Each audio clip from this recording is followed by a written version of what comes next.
Hello, everybody. I am currently filming this theory on the finale of Stranger Things Season 5 at 12:04 a.m. because I believe that there is another secret episode coming out on the 7th. I know, very original, but I've been believing in this theory since New Year's Day, and I have a few things to bring forward that I haven't seen, at least on YouTube, be talked about. I've seen a lot of people talking about this on Tumblr, not on YouTube, so I thought I'd give it a shot. But anyways, this presentation, Vecna's Curse and Why We're All Under It, covers the theory that the finale is Mind Flayer and Vecna's version of what happened, and that the people of Hawkins are still under their control. That's why we get a somewhat perfect ending, right? Just like little happy household that Vecna showed the 12 kids in season 5. And by somewhat perfect ending, I mean the fight with the Mind Flayer, the big bad from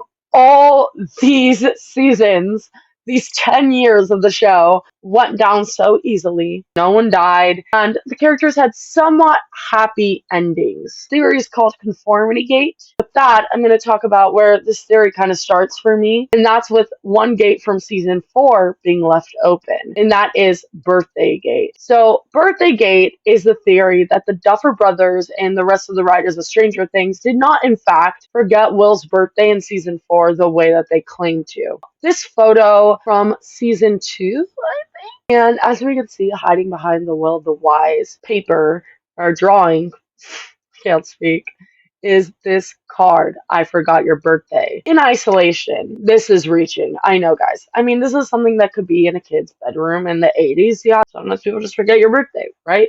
Just to bring up my qualifications, y'all. I studied English literature and creative writing in college and film studies, and every little detail matters. In season 2, one of the biggest plot lines that Will is being used as a spy for the Mind Flayer. What we see here is that Joyce and a bunch of others like Hopper, Jonathan, Mike have put Will into the shed. They've made the shed unrecognizable by covering up the surroundings so that the Mind Flayer can't send Demogorgons to stop or kill the people who have put Will in this position. So what they're doing is trying to get the Mind Flayer out of Will by having him come to the surface using positive memories. For Joyce, it is Will's birthday. It's a very important plot point, as we can see, so how could the Duffers forget it?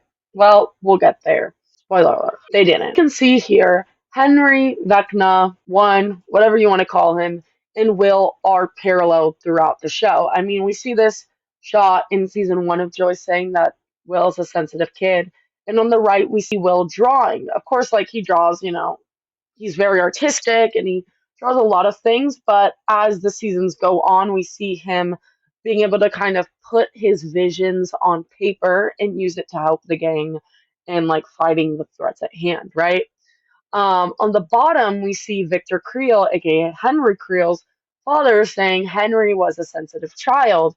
And on the right, we see Henry drawing. And both Will and Henry have this connection to the hive mind, to the Mind Flayer, and both of them express it through art. So there's a lot of parallels, right, between Henry and Will. There's one more, though. They both share the same birthday. You might be thinking to yourself, Sophia, you're reaching. They probably came up with Vecna as a character in the later seasons, and they decided to make his birthday the same as Will's, not the other way around. Because, it would add to the parallels that they were trying to create. But the same season they introduced the big bad who shares Will's birthday is the same season they forget Will's birthday. As we can see here, the day that 11 is bullied at Rinkomania and Will has a huge fight with the guy he's crushing on, aka Mike, the date is March 22nd. No one wishes Will a happy birthday, right? Sorry, I forgot your birthday. You remember that, guys? All 365 days of the year that they could have chosen. You're telling me the whole entire writer's room collectively forgot that that was Will's birthday? The continuity editors, the producer, the director, they all forgot that it was Will's birthday when the Stranger Writers Twitter has always posted happy birthdays for each and every one of the characters. I think not. They could have edited this in post, right? It is not unheard of to edit things out after they've premiered on Netflix. They did this, they cut a scene in season 1, and they also, apparently for season 5, they edited out the logo of Holly's Under Armour shirt that was showing. So why couldn't they edit this out? To add that this is further proof that Vecna and the Mind Flayer are altering the characters' memories in season 5, as we can see them doing that in season 4 when they forget Will's birthday, in order to make him more isolated and more vulnerable to their control in season 5. But you know what else we see in season 4? The surfer boy pizza truck, or van, or whatever you want to call it. And the number that is on that van used to be, I mean, if you call it now, it'll be like an Easter egg thing, like hearing Argyle's voice. I think it's still like that. This number previously used to play Happy Birthday. Coincidence? Could be, but again, of all the thousands of numbers with California area codes they could have chosen, you're telling me they chose that one in the same season they forgot Will's birthday? Next point to my theory is the foreshadow.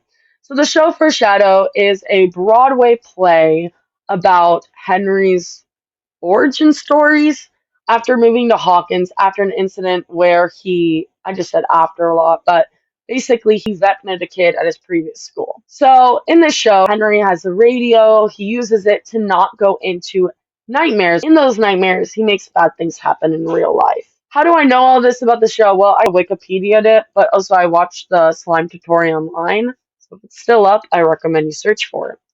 But anyways, in the show Foreshadow, he meets Patty Newby, and he forms a bond with her because they both feel like outcasts as Henry has these powers, and Patty is mixed race, and she doesn't know who her mother is, and she has a very, like, overbearing father figure in her life. These two form a connection, and Patty has Henry use his powers to help her find her mom. Patty and Henry are paralleled with Mike and Will. I mean, we already know that Henry and Will are like heavily paralleled from what I previously said, but Patty and Mike are also parallel. I mean, as you can see in this picture, blue and yellow. Blue has always been Mike's color, yellow has always been Will's color, and in the play Foreshadow, Patty's blue, Henry's yellow. But aside from that, Patty tells Henry that those nightmares where he makes bad things happen, what if he turns them into dreams where he makes good things happen, right? This directly reminds me of season 2, where Mike recommends that Will spy on the Mind Flayer if he's going to spy on him. And season 5, when Mike says that he can use Vecna's powers against Vecna. They both kind of have the same message. The thing that you hate about yourself, you can use for good. Now here's a photo of the play within the play, Foreshadow. Or sorry, the play within the play within the play. So here is an Instagram post by Stranger Things on Broadway of the script of Dark of the Moon by Joyce Byers. These are all her annotations. In this show, Patty and Henry are casted as the main romantic leads. The show is being advertised as Oklahoma, but really, again, it's Dark of the Moon. It's this edgy show. So let me read to you the script here. John, highlighted in blue. It's bad luck not to finish a song. Barbara, it's a sad song. I like the gay ones best. Obviously, gay back then means happy, but it also means gay, just like as we know it to be in the modern day. It's also just very interesting that they use that word when we know all of the parallels between Mike and Will and Henry and Patty. Anyways, Barbara says I like the gay ones best. John, it doesn't have to be sad. You never know the ending till it's all sung all through. Barbara, then let's make it a gay one. John, sing your own ending. Again, this reminds me of Patty telling Henry to make his own ending. Mike telling Will to make his own ending. Okay? Barbara, I'll sing a song from down our way, from the mountains where I'm dwelling, about a witch boy almost got a sue for the love of Barbara Allen. It was the merry month of May, the green buds were a-swellin', a witch boy sound a mountain gal, and wished that he was human. So this also alludes to, right, Henry wants to be human. He wants to feel normal because of his powers make him feel like he's abnormal, right? Same way that Will feels, at least, earlier in the previous seasons, like he is different because he's gay. Keep in mind how I said yellow is Henry and Will, blue is Patty and Mike. Here we see the reverse. John is highlighted in blue. Of course, John is being played by Henry. Barbara is being played by Patty, and she's highlighted in yellow. Does this hint at how Will, who's normally being helped by Mike, will actually help Mike out of season 5's fantasy ending into the real world, the same way that Mike has helped him out of the Mind Flayer's control? Potentially. As you can see, play within a play. Non-conformity, hiding behind conformity. So again, First Shadow, there's the show First Shadow, there's Oklahoma, there's Dark of the Moon. As we can see in the shot from season 5, Max finds in Vecna's memories this flyer advertising Oklahoma. Because when Joyce puts on this more subversive show, she has to hide it behind this happy-go-lucky show, Oklahoma, which is a banger show, by the way, because otherwise the show would be shut down by the principal, who happens to be Patty's father. One other parallel between Mike and Patty is that Mike's father is also quite conservative. I wouldn't call him nearly as controlling as Patty's father is in the show, especially because Ted isn't too much of an involved father to begin with. We don't really see many moments of him taking initiative or showing interest in his kids, at least to the degree that Karen does. But there is a scene in season 1 where he kind of shows a little bit of prejudice. When Will goes missing, he says something to the effect of, "This is what happens when you hang around with people like that." This implies that perhaps Will was taken by someone from the LGBTQ plus community, and it also implies what a lot of people believe, that being gay is a result of trauma. So it's very microaggressive in a lot of ways. Is that what the Duffers did? Hide the true ending of Stranger Things behind a happy-go-lucky epilogue for the general audience. The Duffers did say that they worked on season 5 until the very last minute before Netflix snatched it out of their hands. I think that was the wording they used. This contributes to my theory that we have yet to see the real ending of Stranger Things. Either A, we're going to see it soon, or B, we'll never see it because they were censored heavily by Netflix. And not to get even more meta and confusing, but I will add that the Stranger Things finale advertised it as some subversive Dark of the Moon thing. I mean, before Volume 2 released, the Duffers said that it was going to be a dark Christmas. And at the end, Dustin says this mantra of F conformity. But in reality, nothing really nonconformist happened within the finale. So it's basically Oklahoma pretending to be Dark of the Moon. And we have yet to see the actual Dark of the Moon part of the show. Now, on to some Dungeons and Dragons lore. The Eye of Vecna. Okay, so in Dungeons and Dragons, and I'm not going to be fully accurate here because I'm not about to get the manual out. In Dungeons and Dragons, you literally take the Eye of Vecna and you replace it with your own eye. But whenever you use those powers, you kind of lose more of yourself, kind of like how in Harry Potter, when you make a Horcrux, yes, you gain power and immortality, but you lose your morality and your humanity. So here are some of the promotional materials from Stranger Things Season 5, and a lot of it, Vecna's eye is obscured. Will's eye is also obscured, or in this case, right, there looks like there's a claw or Vecna's hand, coming for his eye or something like that. This kind of alludes to how he is able to see through Vecna and the rest of the Hive Mind's eyes in Season 5. But, unlike Dungeons & Dragons lore, we haven't seen the consequences of him using this power yet. I mean, sure, we see him in pain, but we still see him in control of his morality as a person. And I know, on one hand, it shows, whereas, Vecna has chosen to use the way that, people have hurt him and, hurt more people, Will doesn't do the same. At the same time, it almost feels like we're missing something here, right? For example, in the First Shadow, Henry uses his powers for good to help Patty find her mother, but he's warned by others that it doesn't matter what you're using it for, you will still succumb. at some point and it will take over. Brings me to the weird coming out scene where he comes out to everyone and their mother. In this scene, Will says that the reason he's coming out is so that Vecna can't use his sexuality against him. And he's talking about how Vecna showed him a vision, but like we, the audience, didn't get to see that vision, which is so weird.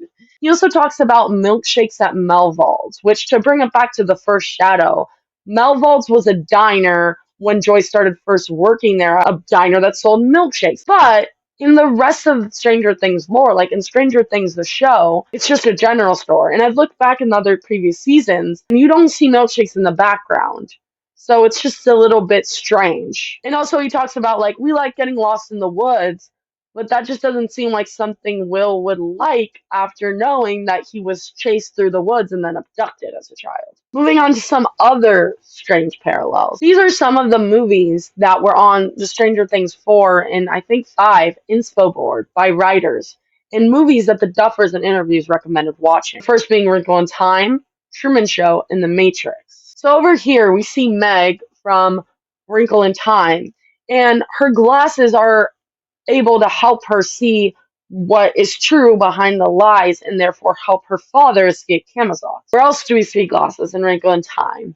When one of the entities of the Black Thing wears glasses to hide like his true evil nature. Like, who else uses glasses of like pretty much the same shape as the evil one, Mr. Whatsit, aka Henry, aka One, aka Vecna? And look at that side part, that lovely glossy side part. Who shares that with him at the end of the show? Michael Wheeler, our storyteller, who is living in my opinion, not one fake reality, like the one where Eleven's alive, but two, the entire epilogue in the final battle, which was way too easy. I've also seen a lot of other people pointing out online that if you look at the extras in the graduation scene, you can see that a lot of them are wearing sunglasses, which is a little bit sus given the things that I just showed you. Now for some more Dungeons and Dragons lore. What does Dustin say about Prismatic Stray? He says he defeated Vecna's lead acolyte by casting Prismatic Spray. Oh my god. What if Mike's like the lead acolyte in this case? He's seeing like the fake reality and Vecna's using him right now. But anyways, one DA turned up a 7. Remember that number 7, again, coming in clutch. Last episode is theorized to come out on the 7th. Well, Violet Prismatic Spray is the deadliest. You want to know why?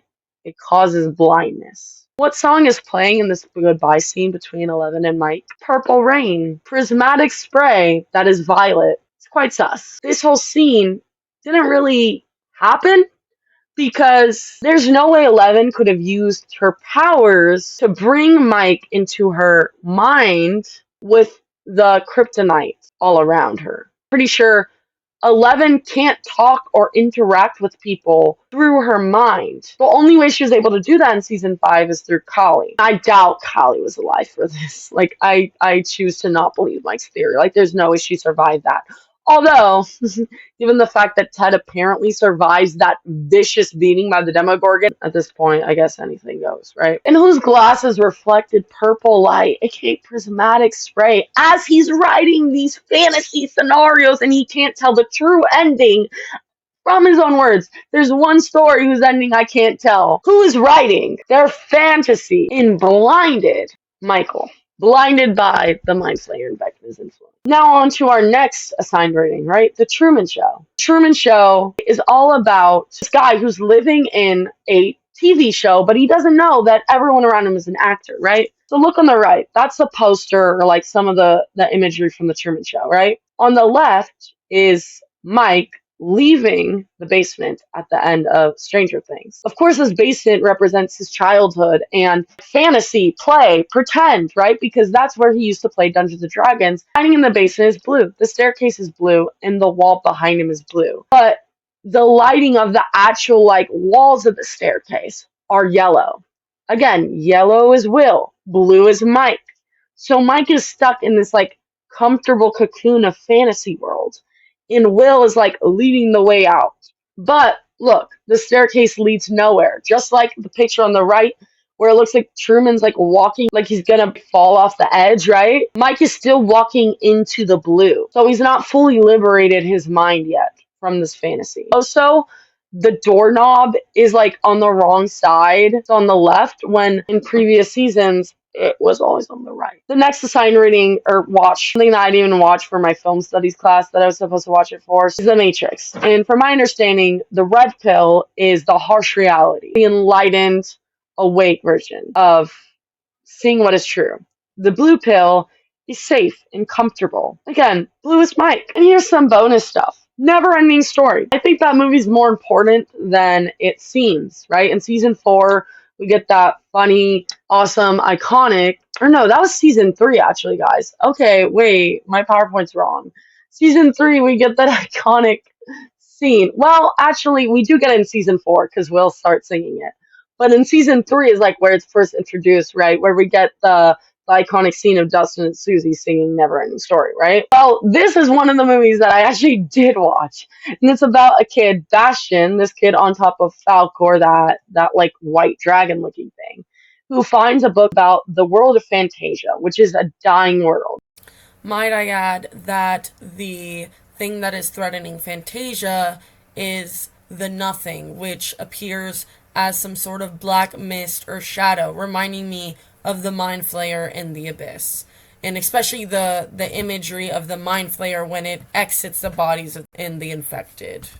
Characters start talking to the boy, Bastion, who's reading the book, saying that he's the key and that he needs to believe in Fantasia because the only way Fantasia can survive and live is if people believe, kind of like Tinkerbell, right?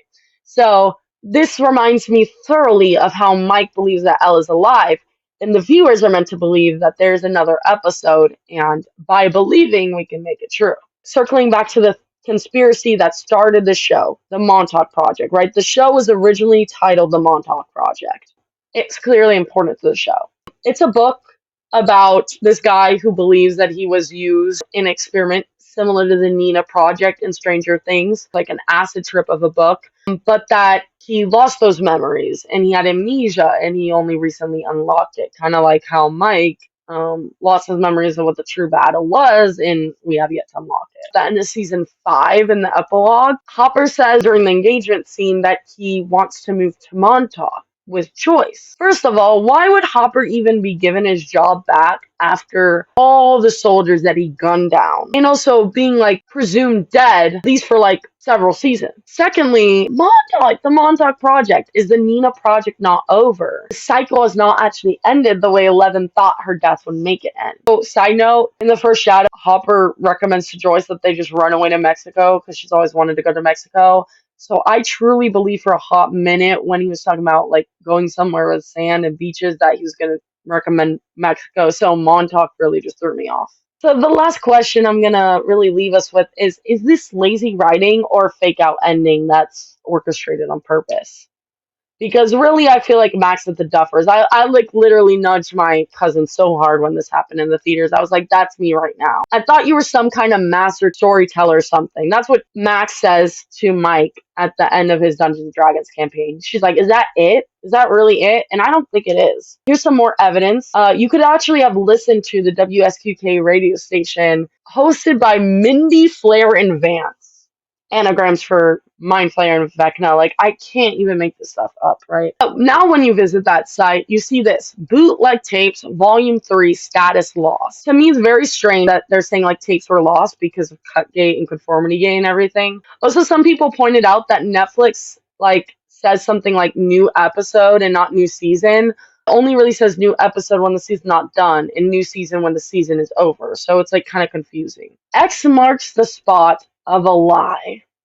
They're literally telling us they're lying to us in this finale. At the end of the show, when we have Robin playing her final radio broadcast, she says that Indiana Jones and the Last Crusade is playing. Also, side note, how in the hell did they rebuild Hawkins so quickly? Here's a clip from the movie. X never ever marks the spot. I mean, it's just too obvious, right? Now look at what some people noticed about the final scene with the binders in the Dungeons & Dragons basement scene. X alive. Like, literally X marks alive. This photo, the wormhole, which is obviously connected to Wrinkle in Time, time travel, memory, all that stuff. Like, only Will is in this frame, and there's a circle on his head, and you can barely see it, but there's a X on his heart. Like, he's the one who's both being low-key controlled by the Mind Flayer, right? Because why would he say all that about Melvold if he's not? But he's also the key. His heart, right? The same way that Mike is the heart, is the key to getting Mike and the rest of the gang out of this final fake out ending, right? Also notice in the captions that they say the song playing is Human Cannonball by the Butthole Surfers. And that was the song that Mike chose the record for when he was building the bomb. They even make the point of having Robin point out that this is the song that's playing and like criticizing his song choice. And at the end of the show, when the bomb scene is happening, it's no longer this song that's playing, which is very strange. And then just look at this parallel between Will and then the Truman Show. I believe that the inconsistencies fans are noticing in season 5 are intentional because the Mind Flayer is messing with the memories of the characters and thus ours. Because Will is so connected to the hive mind, but also through his love for his friends and family to the party, I think he's placed in a unique position where he can help the storyteller, aka Mike, to write them out of this situation. So in conclusion, we probably have another episode to look forward to on the 7th, or again, the show was kind of snatched from the creators and censored to death. But either way, I don't think this is the end of the show. It might be the end of my sanity, though. We also have announcements coming out on the 7th. I hope it's more than just like foreshadow. I hope it's that there's another episode. I know that the Duffers also created their own picture company, Upside Down Pictures. So even if Netflix won't let them show the real ending, I think we have a chance of seeing the true ending under their full executive control in the future. So anyways, thanks for watching this video. I'd be surprised if a lot of people got to the end, but I love you. God bless you. Blessedness. One final thing, I'm sorry that the audio quality of this video couldn't be the same as the voiceovers. The voiceovers are so much better than the actual audio of me talking. I accidentally recorded the audio using my Bluetooth headphones. Apparently my laptop's mic is way better. So I will not do that in the future if I end up doing any more videos like this when I've hyperfixated on something. So, yep, that's about it. Again, I'd be surprised if anyone got to the end, but if you did, love you so much.